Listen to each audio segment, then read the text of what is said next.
Attention. Attention to all my burnt out project managers, project coordinators, program managers, portfolio managers. Are you just feeling overwhelmed, exhausted, frustrated, ready to throw in the towel, maybe even the flag? I got you today because if you're not in your head to all of those things and probably laughing at me with all these props I have, then you're not alone. Burnout is a silent epidemic in the project management world, and it's time today that we break the silence and we take immediate action. You mind if I share a story with you? You see, the first time that I truly experienced burnt out was my own doing. What do you mean, ED? You see, my own doing is that I didn't take advantage of some of the company perks that were provided. The company said, ED, you're allowed it because you've been with this organization X amount of times. You're allowed it 1 week of vacation. If you do not, or you choose not to accept that mission, then that vacation will roll over to the following year. And year after year, that vacation time kind of built up. And I realized that I was not helping the organization as well as I could have because I did not take that actual vacation. You see, a lot of times, especially people like myself, and I know you can relate because the only reason why I say I know you can relate because you're like-minded like me, because you're watching today's episode, you're listening to today's episode. It's important that we take that time for ourselves. So for today, I really want to unpack 8 points that will really help you if you're feeling burnout or you're about to experience burnout in this thing that I love, that I hope you fall in love with, called project management. If you're new to the episode, I go by the name of ED. For all you smart and intelligent folks out there, that just simply means Ed. I have an 8 point framework, and these 8 points, my goal, my job, my mission is to unpack today's episode, which is entitled Overcoming Project Management Burnout. You know I'm going to hit you with those tips and tricks. Those tips and tricks. My apologies, family. Point number one. Stop setting goals and set sacrifices. One of the things that I love to do, and I love Cody Sanchez, and this is who I actually got that from. I seen it on a YouTube clip, and when she said, YouTube short, and when she said that, I was like, that makes so much sense. How many times have we wrote down these goals or these things and then we get so frustrated and we create so much anxiety because we want to achieve this goal and we don't even go after the goal. We don't even do it. Okay, maybe I'm just talking about me. But if I am talking to you, family, I love what Cody Sanchez says here is about the ability to make sacrifices to achieve your actual goal. In so many words, she gave an example of saying, hey, you know what? I'm not going to watch Netflix for this week until I can finish X. And I really believe, and every time I've done this, I know it works. That's why I was just, when she said, I said, oh man, she as she always says, you stole my homework. But she has a really good point. And one of the reasons why you can get burnt out is because you set certain goals for yourself, and because you didn't set the sacrifice to make sure or ensure that you accomplish that goal, you put all this extra pressure on yourself, more than anybody could put on you, and you don't even accomplish that particular goal. Let's move on to point number two. This is something I've struggled with, and I share that openly, and because I feel we're family, I should be able to be transparent, is delegate effectively. Listen, family, the ability to learn how to delegate tasks and responsibility to team members, it really just allows you to distribute the workload and prevent burnout.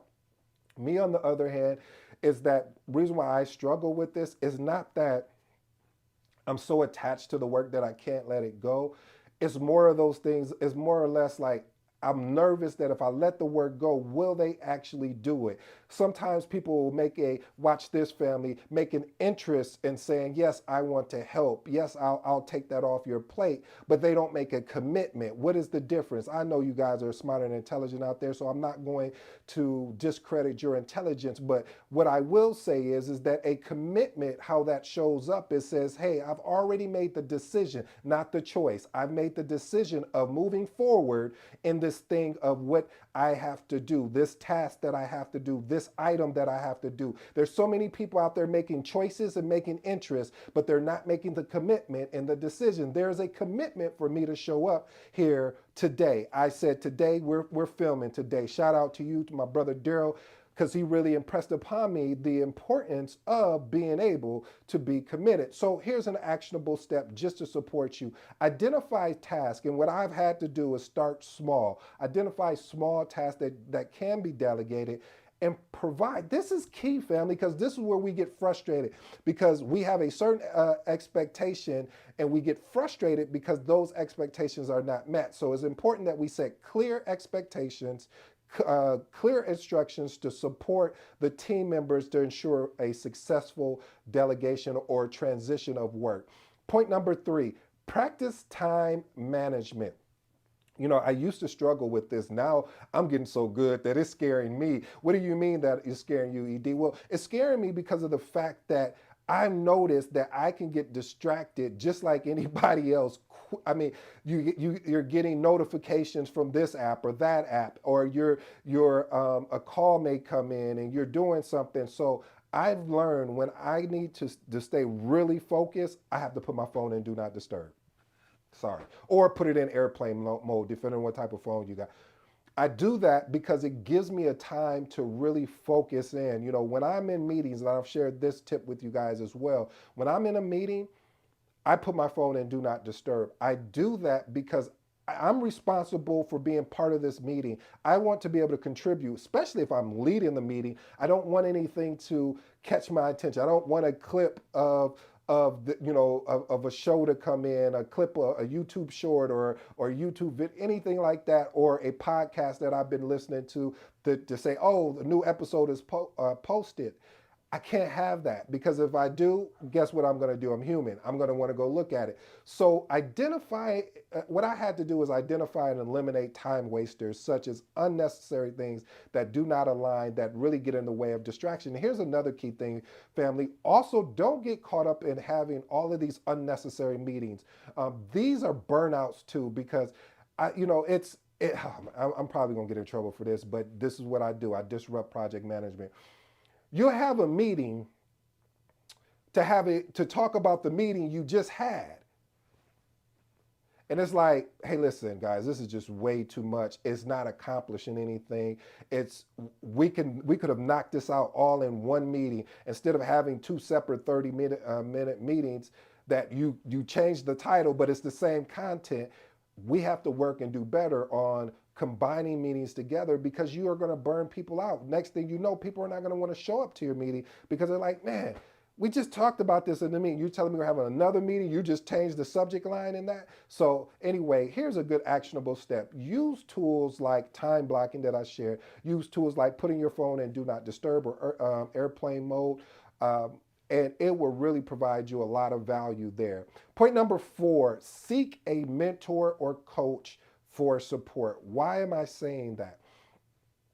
One of the things that my mentor, my coach, my buddy, my friend, Phil, has helped me with, when we talk about time, we talk about the importance of really carving out time to focus on the thing that you said you had to do.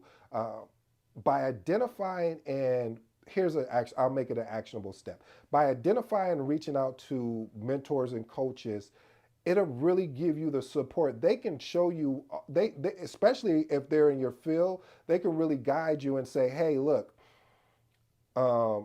let me see what your calendar looks like. What do you have scheduled? And they can say, okay, you have way too many meetings there. You're doing more admin work than you are doing actually leading and managing this actual project. So if you get caught up in all of this admin stuff, you'll lose sight of what is actually going on in the project. And I remember that actually happened to me. I was so caught up on making sure the meeting recap was done, making sure the schedule was updated, making sure the project management plan was in place, making sure that I'm following the communication.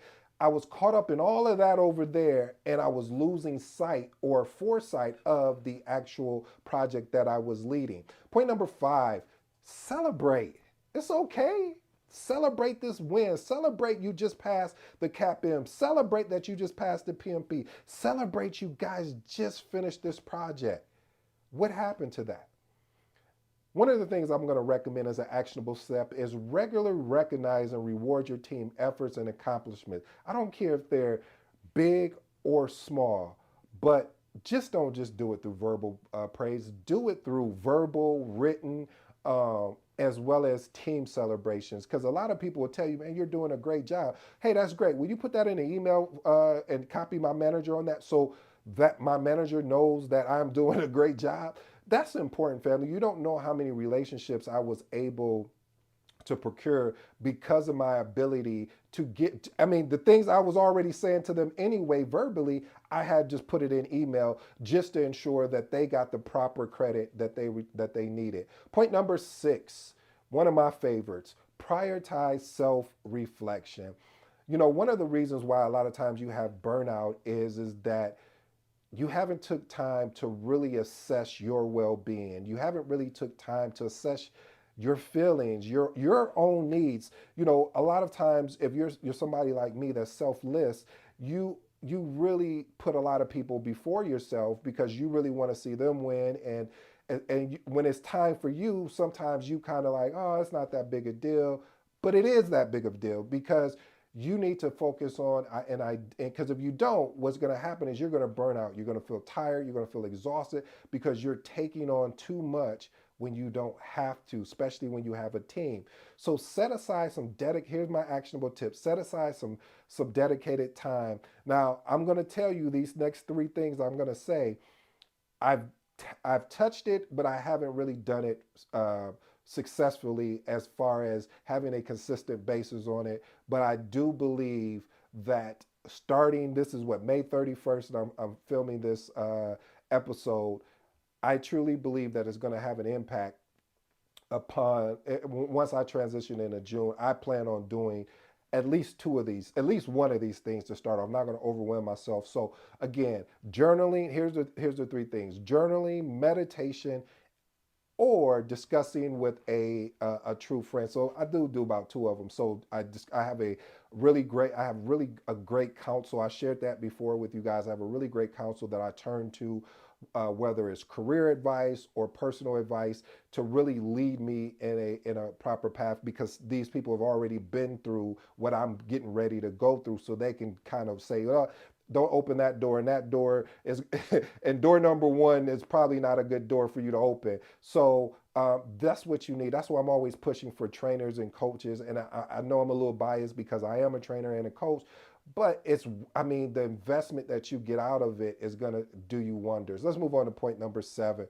Point number 7, advocate for change. One of the biggest things is that people do not like change. And the reason why they don't like change is because it's going to cause them to be uncomfortable. Unfortunately and fortunately, that's where growth is when you're uncomfortable, you have an opportunity to grow as an individual. That thing that you couldn't push through, and then all of a sudden you get a coach or mentor, they help push you through. Now you just had a growth spurt and you didn't even realize it. Listen, I wish I could tell you it was something different, but those that have the ability to be able to change, or advocate for change, those are the ones that I would want to work with any day of the week, because I know that no matter what comes our way, we'll we'll make the necessary change. And if that change don't work, we'll make another change until we can find out what the solution is to be able to move forward.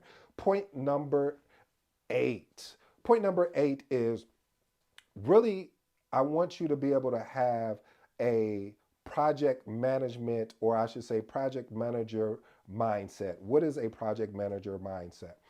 A project manager mindset is one that really takes the time to focus and pour into the team. They look to give the team credit. They look to really build the team up. They're not looking for the accolades. They're not looking for the credits. Yes, it would be great to receive that, but if you do such a good deal in building your team up and pouring into your team, giving your team the proper support, in return, they should be coming back and giving you that same accolades and say, hey, man, we really love working with that project manager. Man, we really love working with that project coordinator. So your ability to move like that is going to be key. And my bonus for you today is take time off. If you're allowed it time off, take the necessary time. Especially for project manager, because I lived it, so I know and still live in it. I still struggle with it, but I've realized when I'm able to take time off, even if it's a day or two, I feel more refreshed when I come back. When I mean refreshed, meaning like I may have had time to really just have an opportunity to think what the solution could be to whatever the problem, whatever the risk that we have, or whatever's on our issue log. It gave me a time where I didn't have any distractions. I didn't have to be at this meeting or that meeting. I didn't have to be sending these emails. I had time to really just focus on one thing, and it really helped me out. So if you work for an organization and they offer you time off as part of your compensation package, please use that time off. It's not a bad thing. So let me give you uh, my 3 points that I really want to close with, and I think it's going to be important that we talk about these 3 points. So again, first point is advocate for change. Having the ability to be adaptable, be interchangeable, not to allow not to get stuck and caught up in one process. Having the ability to say, okay, why is this process broken, or how can we break this process so we can figure out how we can build it to be better. My second point on my closing remarks is having the ability to prioritize self-reflection. Listen, family, it's nothing like having the ability to sit down. If you're into meditation or journaling or just sitting down and thinking, what am I going to do? As they'll say, just prioritizing you. I think so many times we get caught up in putting everything else before us that we forget about us, about you as an individual. And my last and final point is the ability to be able to seek mentorship or coaching. It's important, family. If you're really serious about your career, if you really truly want this thing that I love, that I hope you fall in love with, called project management, you need to have a trainer or a coach, because I don't care how you could be super exceptional. You can know how to budget out this world. You can know how to be able to be a leader of people, but there may be a blind side that you're not even privy to, that having a trainer or a coach can definitely lead you and guide you. I hope you enjoyed today's episode. You know my name. I go by the name of ED. Until next time, I'm out.